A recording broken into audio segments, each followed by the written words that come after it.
It's a Sunday afternoon in June, and somewhere a teenager is laughing at the news on her phone. Oliver Tree is dead, the headline says. She's heard this one before. A fake funeral here, a goodbye tour there, a music video where he climbs into his own coffin and grins at the camera. She waits for the punchline, the clip where he springs back up and shouts that he got you again. She refreshes. Nothing comes, because the man who turned his own death into a running joke had finally done it for real, in a country he'd landed in days before. And the cruel part? Almost nobody believed he was gone. Start in Santa Cruz, California, on a foggy stretch of coast where the road runs straight into the sea. In the late 1990s, a small boy is growing up inside a house on wheels, because his parents are circus performers and the circus never stops. Christine and Tree Nickell raise their son on the road, between shows, in a motorhome that smells like sawdust and gasoline. By the time he can reach a piano, he's already writing his own little songs. By the time he's a teenager, he's found something faster. He straps on a helmet and competes in kick-scootering, the kind where you launch off a ramp and pray on the way down. Then, at 18, a jump goes wrong. He breaks bones that take him off the scooter for good. So he pours everything into the other thing he loves, which is sound. He makes dubstep in his bedroom, opens for bigger names, and eventually talks his way into one of the strangest art schools in America. Nobody there, or anywhere, has met someone quite like him yet. By 2016, the kid from the motorhome has built a character to hide inside. He calls him Turbo. Turbo has a jet black bowl cut, tiny sunglasses, and a windbreaker 3 sizes too big, swallowed up by jeans so wide they drag along the floor. He looks ridiculous on purpose. That's the joke, and the joke works. A record label signs him. In 2018, he drops a song called Alien Boy and learns to jump monster trucks for the video, doing his own stunts because of course he does. Then he builds the thing that turns him into a legend. The world's largest kick scooter, a real Guinness record, a machine so enormous he can barely steer it. He rides it through Los Angeles like a man who has lost his mind. And in 2021, lightning strikes. A song called Life Goes On explodes on TikTok, 3.5 million videos using it, his first true hit. The music video alone races past 400 million views. A follow-up with a German DJ does almost as well. The ridiculous guy on the giant scooter is suddenly a household name. Almost as soon as he's famous, Oliver Tree starts trying to leave. Every album is the last album. Every tour is the final tour. He announces his retirement so often that fans turn it into a game. One newcomer panics online that Oliver is quitting music for good, and a veteran fan just replies, "You must be new." He says that constantly. He stages mock funerals. He films videos where he plays his own grieving family, weeping at his own graveside. In the very song that made him famous, an army of Oliver Tree clones stands sobbing over a coffin with Oliver Tree lying inside it. When a reporter asks whether the whole death obsession is just a bit, he looks them dead in the eye and says, "It's not shtick. Nobody can tell if he means it." That is exactly the point.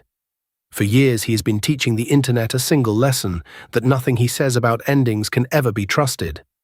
On the 1st of April, he posts that his new album is cancelled and he's done with his label. 3 weeks later, the album comes out anyway. The boy has cried wolf so many times that the word has lost all meaning.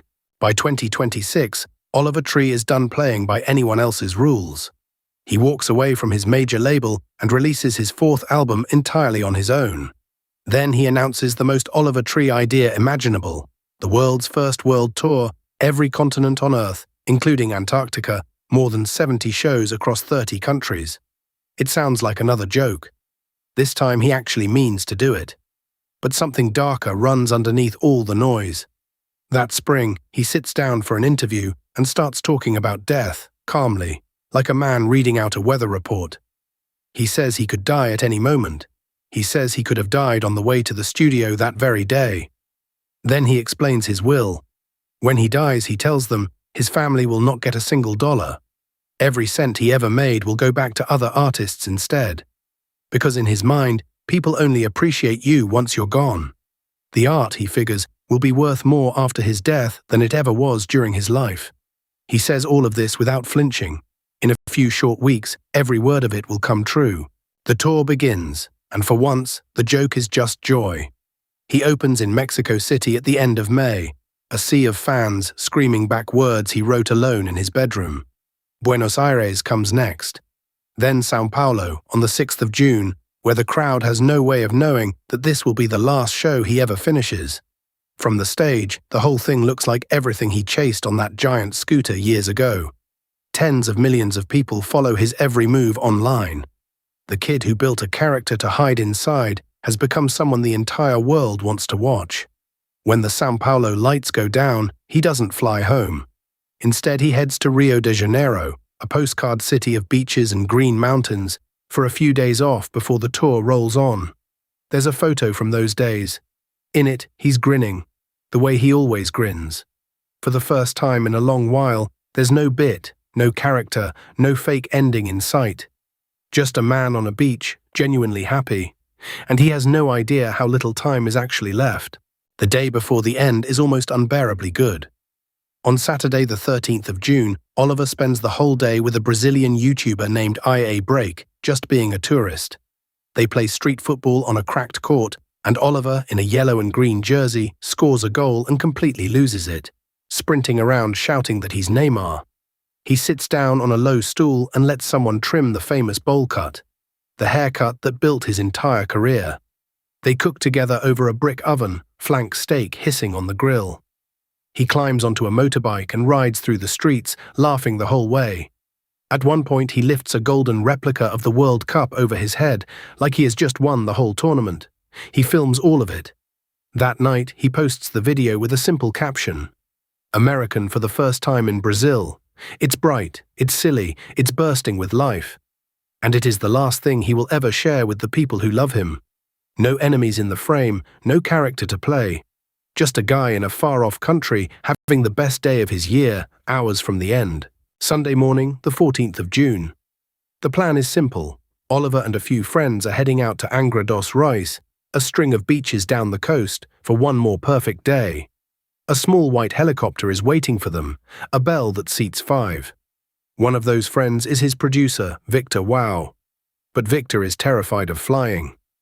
So Oliver, being Oliver, arranges a car to drive his friend down instead, so he doesn't have to be scared up in the air. It's a tiny act of kindness. It is also the thing that saves Victor's life. A little before 9, the helicopter lifts off with Oliver and 4 other people on board. Up in the sky over a neighborhood called Recreio dos Bandeirantes, a second helicopter is flying at the same time. Neither one sees the other until it is too late. At around 8:59 in the morning, they collide. Oliver's helicopter goes down, and there are no survivors. 6 people are gone in a single instant. Oliver Tree, the producer Lucas Frota, the filmmaker Lucas Vignale, a young creator named Gaspar Prime, and the 2 pilots, Alexandra Souza and Charles Marciac. The man who had faked this exact ending a dozen times for laughs had finally reached the real one. And nobody was filming. The news breaks, and the internet does exactly what Oliver spent a decade training it to do. It refuses to believe him. Comment sections fill with people insisting it's a stunt, that he's pulled this before, that any second now he'll pop back up grinning. A few spin wild theories that he faked the whole thing to escape his old label. For 2 days, his death sits in a strange limbo, half real and half rumor, because the one man who could tell everyone it was a joke is the man inside the wreckage. Then the confirmation arrives. The crash is so severe that investigators have to identify him through dental records. On the 16th of June, it becomes official. There is no punchline coming this time.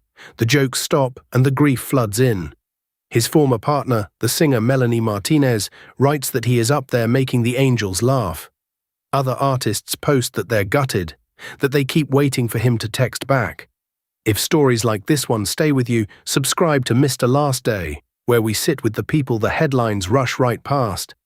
Because the cruelest part of Oliver's death was how long it took the world to believe that it was real. A week after the crash, his family shares his final wish, and it turns out the will was real, every strange word of it. His fortune will not go to his parents or to anyone he loved. It goes instead to a fund with a ridiculous perfect name, a grant he set up for young artists, a prize for baby geniuses. Money so that the next weird kid with a bowl cut and a giant scooter can build the thing nobody asked for. He once said that people only appreciate you when you're gone. He spent an entire career pretending to die just to prove it. In the end, he didn't have to pretend anymore, and the world finally believed him.